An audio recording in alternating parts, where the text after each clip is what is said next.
The 2025-26 season has given us tactics nerd heaven and fan-base nightmares, injuries, weird formations, and coaches playing guys wildly out of position. But instead of collapsing, some players have leveled up. Today, we're looking at 7 stars who became even better after changing their position on the pitch. Coming in at number 7, Chelsea's captain Reece James. When Chelsea lost Moisés Caicedo and went down to 10 men against Arsenal, that game should have turned into pure survival mode. But because Cole Palmer was injured, Enzo Fernández had already been pushed up into a proper number 10 role, and somebody had to fill that space next to the 6. So James stopped being just a right back and started playing like a hybrid DM and right centre back. He dropped inside to help Chelsea build under pressure, stepped out to ping passes through Arsenal's press, then slid wide again when he needed to defend 1v1. On top of that, he's still the guy whipping in the corner for Chalobah's goal, and he almost adds another assist from a free kick that flies just past a teammate's head at the back post. The crazy part is how natural it looks. The technique, the power, the scanning, it all screams midfield general instead of traditional fullback. Maresca clearly sees him as a piece you can move all over the first line of build-up. The only question mark with Reece isn't talent or tactics, it's his body. If he can finally stay fit, this pivot role version of James might be Chelsea's most important evolution yet. Number 6, we've got Scott McTominay. For years at Manchester United, he was boxed in as a defensive midfielder as part of McFred, the run, tackle, keep it simple guy. Useful, sure, but nobody was building a system around him.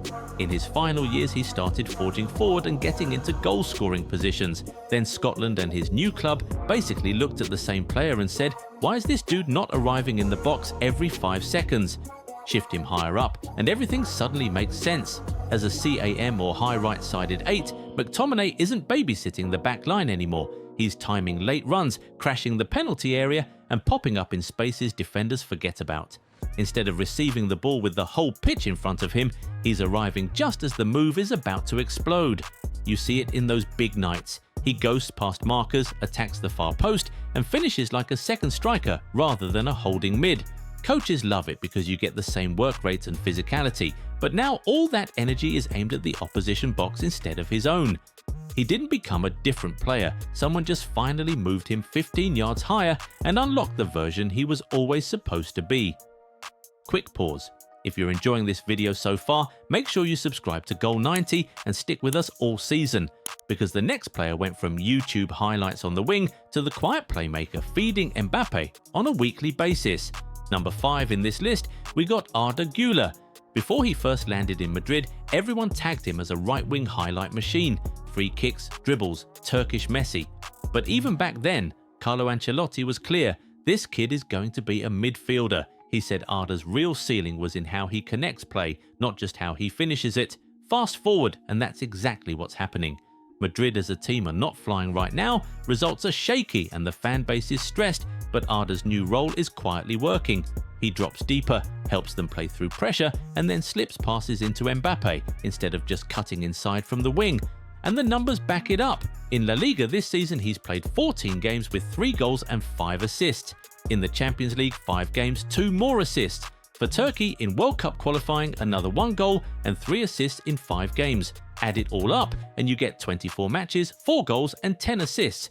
And he's not the only one reinventing himself there. Tchouaméni has been used as a hybrid centre-back and Valverde has even covered at right-back when needed. The team is chaotic, Arda still isn't the finished product, but with numbers like that, his quality is pretty much undeniable. Sliding in at number 4, it's Jarrod Bowen. At the start of his West Ham journey, people still thought of him as a right-sided midfielder. Track back, help the fullback, carry the ball up the flank, whip crosses in. Now he's been fully reclassified, literally, as a forward, and the way West Ham use him proves it. Last season in the league, he hit 13 goals, his best Premier League return so far, and a big chunk of those came while he was playing higher up, either as one of 2 narrow forwards in a 3-5-2 next to Kudus, or as the right attacker in a front 3. He wasn't supporting the striker anymore, he was the striker. This season, even with West Ham struggling, he's still carrying that forward tag. The positions shift a bit from game to game, sometimes part of a front 2, sometimes wide right in a 3. But the role doesn't change. Live between centre-back and full-back. Attack the box, finish moves. He still presses like a winger and works like a midfielder, but all that effort now ends in the penalty area instead of out by the touchline. Jarrod Bowen didn't just get a new label on the team sheet, he quietly upgraded from right-sided grafter to West Ham's main forward. And if that feels like a big role shift, Liverpool took it even further with their new midfield star. Sitting at number 3 on this list is Dominic Szoboszlai. On paper, he was signed to be Liverpool's high-energy midfielder, the guy who presses like a madman, carries the ball through lines and smashes one in from 25 yards every few weeks. But the moment Trent left and the right-back option started wobbling with injuries and inconsistency, Slot did something wild. He shoved his new 8 out to right-back.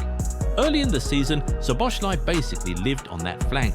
Technically, he was a defender, but in reality he was doing 3 jobs at once, defending the channel, stepping into midfield to knit play together, and still bombing on like a winger to deliver cutbacks and crosses.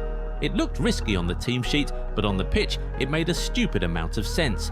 You keep his engine and ball carrying, and you turn your right back into a full-on playmaker. Now that Frimpong and Bradley are back in the rotation, Szoboszlai has returned to his real home in central midfield and as a CAM. But that right-back stint matters. It proved he can dominate an entire side of the pitch on his own, and it gave Slot this terrifying option in big games. If the system needs it, Dominic can go from 8 to fullback in one team talk and still look like one of Liverpool's best players. Runner-up on this list is Declan Rice. At West Ham, his whole identity was the 6. Sit in front of the back 4, sweep danger, keep it tidy. He was the safety net, not the headline act. When he moved to Arsenal, Arteta started nudging him higher. First as a left-sided 8 in big games, then as the guy who arrives at the edge of the box for late winners. That's how you end up with 13 Premier League goals and 18 assists for Arsenal already. Ridiculous numbers for someone people once called just a DM. The real unlock though is Martin Zubimendi.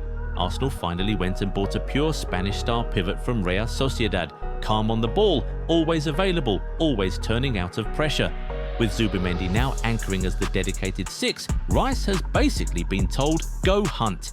He can press higher, drive up the pitch and spend way more time near the opposition box without worrying that there's nobody behind him. You see it in games like the Bayern win, where the Rice-Zubimendi double act completely owns midfield, and in the league where Rice is popping up as an extra forward instead of a third centre-back. He still wins duels and screens transitions, but his main job is different now. Arrive late, smash shots, and play like the most expensive box-to-box midfielder in England.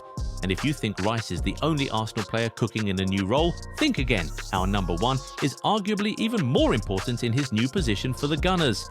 Mikel Merino takes our top spot. When Arsenal signed him from Real Sociedad, everyone saw a classic all-round midfielder. Big frame, strong in duels, good in the air.